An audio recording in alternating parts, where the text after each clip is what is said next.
Saat kita diminta mengingat masa lalu, biasanya kita akan memilih untuk mengingat hal-hal yang menyenangkan, yang membahagiakan, kejayaan-kejayaan, pencapaian-pencapaian yang luar biasa yang sudah kita dapatkan. Dan ketika diminta untuk mengingat masa lalu yang menyedihkan atau penuh dengan penderitaan, kita pasti akan menolak. Dan kebanyakan kita akan mengatakan, sudahlah, yang buruk-buruk tidak perlu diingat. Ingat saja yang baik-baik. Tapi apakah sikap demikian sikap yang benar dan berkenan di hadapan Tuhan? Apakah sikap demikian adalah sikap yang bijak atau sikap yang justru menunjukkan kebodohan? Karena sesungguhnya mengingat masa lalu, harusnya kita tidak hanya mengingat hal-hal yang baik, tetapi kadangkala hal-hal buruk itu pun patut kita ingat, karena selalu akan ada pesan yang penting dari hal-hal baik sekaligus hal-hal yang buruk. Dan untuk itulah kita membutuhkan hikmat Tuhan di dalam kita mengingat apapun juga berkaitan dengan masa lalu kita. Saya Nikolas Kurniawan menemani lagi di dalam Sabda Tuhan hari ini dari Ibrani pasal 10 ayat 32 sampai 35. Ingatlah akan masa lalu. Sesudah kamu menerima terang, kamu banyak menderita oleh karena kamu bertahan dalam perjuangan yang berat. Baik waktu kamu dijadikan tontonan oleh cercaan dan penderitaan, maupun waktu kamu mengambil bagian dalam penderitaan mereka yang diperlakukan sedemikian.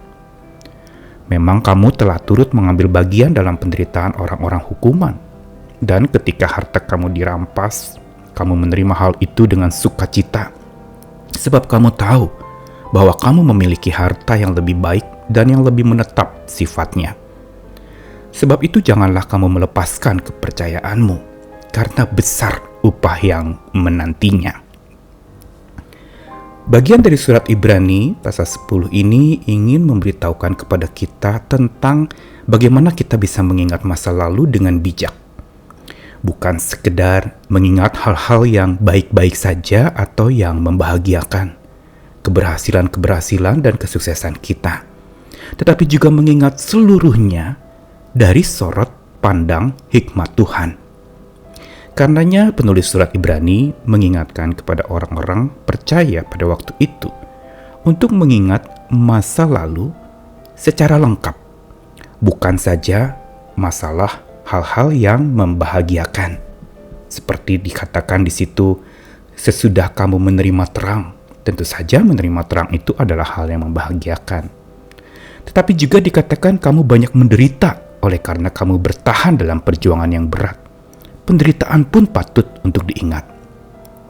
Lalu dikatakan lagi, baik waktu kamu dijadikan tontonan oleh cercaan dan penderitaan, maupun waktu kamu ambil bagian dalam penderitaan mereka yang diperlakukan sedemikian. Penulis surat ini malah menganjurkan, mengingatkan dan menasihatkan kita untuk bisa mengingat hal-hal secara lengkap yang membahagiakan sekaligus juga hal-hal yang membahayakan. Karena semua hal yang terjadi di masa lalu tidak ada yang terjadi kebetulan. Dari sorot hikmat Tuhan kita akan mampu melihatnya sebagai satu pembelajaran dari Tuhan.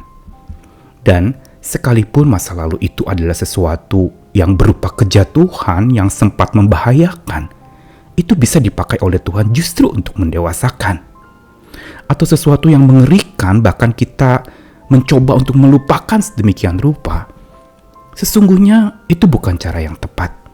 Tapi justru kita perlu kembali lagi dan mengingat lagi dengan kacamata Tuhan dan kekuatan hikmat Tuhan. Sehingga dengan demikian kita punya satu cara pandang yang justru lebih berdasarkan iman daripada berdasarkan pengharapan-pengharapan yang kita buat sendiri.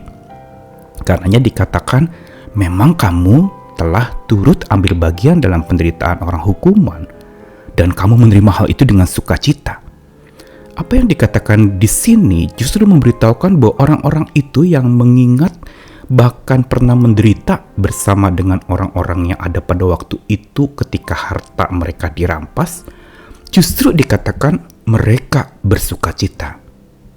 Mengapa? Karena mereka mempunyai sebuah cara pandang yang lebih luas, bukan dari kegagalan-kegagalan dan penderitaan atau kesakitan mereka. Tapi mereka melihat ada harta yang lebih baik dan yang lebih menetap sifatnya. Inilah kacamata hikmat Tuhan, yang melihat kepada hal-hal yang bukan bersifat sementara, tapi sesuatu yang lebih menetap, yang lebih baik, dan yang lebih abadi. Karena itulah dengan perspektif demikian kita dapat mengingat masa lalu itu secara lengkap. Tidak melupakan yang indah-indah, tapi juga tidak melupakan yang buruk-buruk atau yang melukai hati kita. Semua itu bisa dipakai oleh Tuhan justru untuk membentuk dan mendewasakan kita. Pelajaran dari sabda Tuhan ini ingin memberitahukan kepada kita bahwa mengingat masa lalu dengan hikmat Tuhan bukan saja mengingat kejayaan yang sangat membahagiakan, tetapi juga mengingat kejatuhan yang sempat membahayakan, agar hidup percaya kita makin dewasa. Dan hidup percaya kita itu justru bercahaya luar biasa lewat penderitaan kita, lewat masa lalu yang menyakitkan yang kita alami, atau lewat kesusahan dan kejatuhan yang pernah kita tempuh pada masa lalu itu. Semua itu adalah cara Tuhan justru untuk membuat kita menjadi lebih berhikmat lagi. Karena itu ingatlah masa lalu dengan hikmat Tuhan, bernostalgia bukan saja kepada hal-hal yang indah, tapi juga kepada hal-hal yang susah. Karena makin kita melihat dengan sorot mata hikmat Tuhan, kita akan menemukan betapa semua itu adalah harta yang berharga yang Tuhan izinkan dan taruhkan dalam hidup kita, agar kita makin bercahaya luar biasa. Selamat mengingat dengan hikmat Tuhan, dan yang pasti jangan lupa untuk mengingat Tuhan yang selalu ada di dalam setiap apapun yang kita alami, baik di masa lalu, masa kini, maupun masa yang akan datang. Tuhan mengasihi kita sekalian. Amin.